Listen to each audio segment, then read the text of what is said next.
नमस्कार सभी साथियों को। स्वागत है आप सभी का डीजीआर सिनेमा में। इसमें आप सभी को एनिमेशन कलरफुल स्टोरीज मिलेगी और बहुत ही इंटरेस्टेड मिलेंगी, लाइफ से रिलेटेड मिलेंगी। थैंक यू, धन्यवाद। चलो देख। कॉलेज में गर्मियों की छुट्टियां होने पर राधिका और रोहन अपने दोस्त मनोज और शिल्पा के साथ परिवार के पुराने फार्म हाउस पर घूमने जाने का प्लान बनाते हैं। गाइस, तुम दोनों को वो फार्म हाउस बहुत पसंद आएगा। बचपन से ही वो मेरी और रोहन की सबसे पसंदीदा जगह रही है। पर मैंने तो इतने सालों में तुम्हारे मुंह से कभी फार्म हाउस का नाम तक नहीं सुना।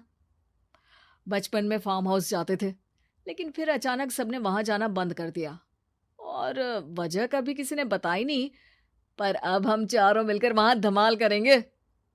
इसी तरह बातें करते कुछ घंटों का सफर तय कर चारों शहर से दूर ऊंची पहाड़ी पर बने राधिका और रोहन के फैमिली फार्म हाउस पर पहुंच जाते हैं।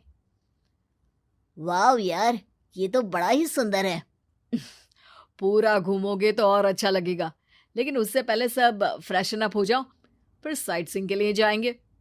राधिका और रोहन अपने अपने कमरे में चले जाते हैं, लेकिन मनोज और शिल्पा घर में घूमने लगते हैं, जहां शिल्पा की टक्कर हॉल के बीचों बीच रखी एक पुरानी लकड़ी की कुर्सी से होती है। आह, लग गई रे माता। इस कुर्सी को बीच में किसने रखा हुआ है? अरे तेरे स्वागत के लिए भूत ने रखा होगा। ओए, तुझे बात हंसी आ रही है? जब खुद टकराएगा तो पता चलेगा। हाँ हाँ ठीक है, पर अभी तो इसे साइड में रख दे। शिल्पा कुर्सी को एक कोने में रख देती है और वो दोनों भी अपने कमरे में चले जाते हैं, जिसकी थोड़ी देर बाद चारों बाहर घूमने निकल जाते हैं।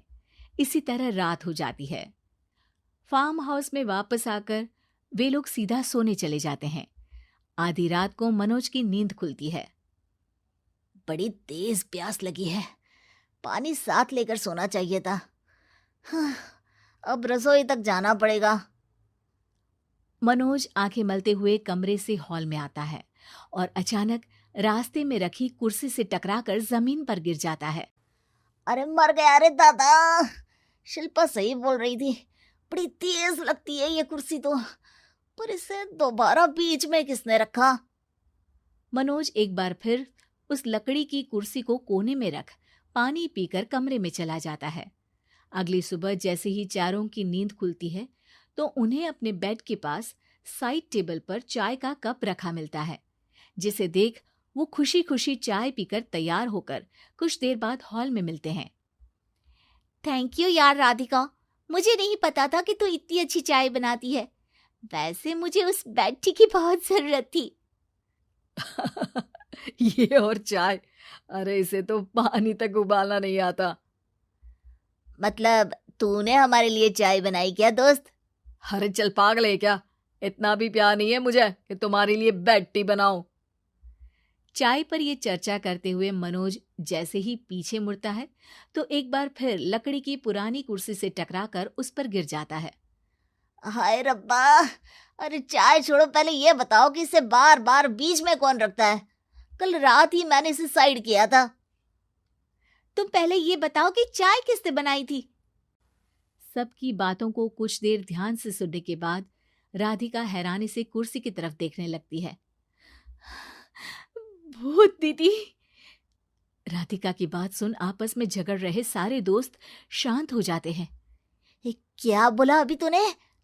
अरे पर अब वो यहाँ कैसे हो सकती हैं? क्यों नहीं हो सकती? हमने यहाँ आना छोड़ा था, पर उन्होंने तो घर नहीं छोड़ा ना। और याद करो, ऐसे बेड के पास कप रखना और कुर्सी को कमरे के बीच में रखना, ये सब वही तो करती थी। ये तुम दोनों किसकी बात कर रहे हो? अरे जो भी हो, कुछ अच्छा तो बिल्कुल नहीं लगता। अब देखो, डरने की कोई जरूरत नहीं है। वो सालों से इस घर में रहने वाली भूत दीदी है। वो बचपन से ही हमारे यहाँ आने पर एक बड़ी बहन की तरह हम दोनों का ख्याल रखती हैं। ओए, पगला गया है क्या? शिल्पा, मुझे यहाँ नहीं रहना, तू भी मेरे साथ ही चल। ये दोनों तो पागल हो गए हैं। जहां मनोज डर से वापस जाने की बात कर रहा होता है, वहीं शिल्पा अपने फोन में बिजी होती है।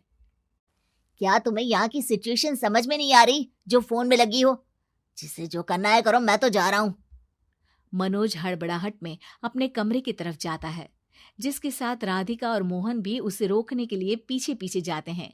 लेकिन शिल्पा, वो तो अभी भी फोन में लगी रहती है। कुछ देर बाद जब वो तीनों दोबारा हॉल में वापस आते हैं तो शिल्पा को सबके पैक्ड बैग्स के साथ देखकर हैरान रह जाते हैं। ये सब क्या है शिल्पा?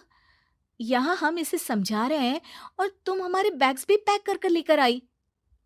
अरे आखिर में फोन से बाहर निकलकर कुछ किया तो सही इसने। दोस्तों देखो, कल से हम यहाँ हैं। भूत दीदी ने कुछ किया नहीं ना? फिर डर क्यों रहे हो? 4 दिन और रुकोगे तो पता चलेगा कि क्या होगा। मतलब?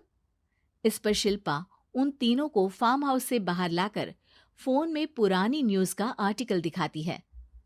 सालों पहले यहाँ रह रही औरत ने अपने दोनों बच्चों को सुबह सुबह दूध में जहर पिलाकर मार दिया और फिर हॉल में उस कुर्सी पर खड़े होकर खुद भी फांसी लगा ली थी। तुम्हारी बातों से मुझे इस केस की याद आ गई। गूगल किया तो पता चला कि ये वही फार्म हाउस है। अभी भी यहाँ रहना चाहते हो, जिससे कुछ दिनों में वो सबको थोड़ा थोड़ा जहर देकर मार दे? अरे पर ये दोनों तो बचपन से यहाँ आ रहे हैं, फिर इन्हें अभी तक कुछ क्यों नहीं हुआ? वो तो पापा बताते हैं कि हम आते थे। हाँ, और मुझे भी एक बार का ही याद है। वाह, और कहानियां तो ऐसे सुना रहे थे जैसे सदियों से यहीं रहते हो। तीनों ये बात कर ही रहे होते हैं कि अचानक फार्म हाउस में से एक आवाज सुनाई देती है। मैं यहाँ किसी को जिंदा नहीं रहने दूंगी, किसी को नहीं। बस ये सुनने की देर ही होती है कि चारों डर से कांपते हुए तुरंत कार में बैठकर वहां से भाग जाते हैं।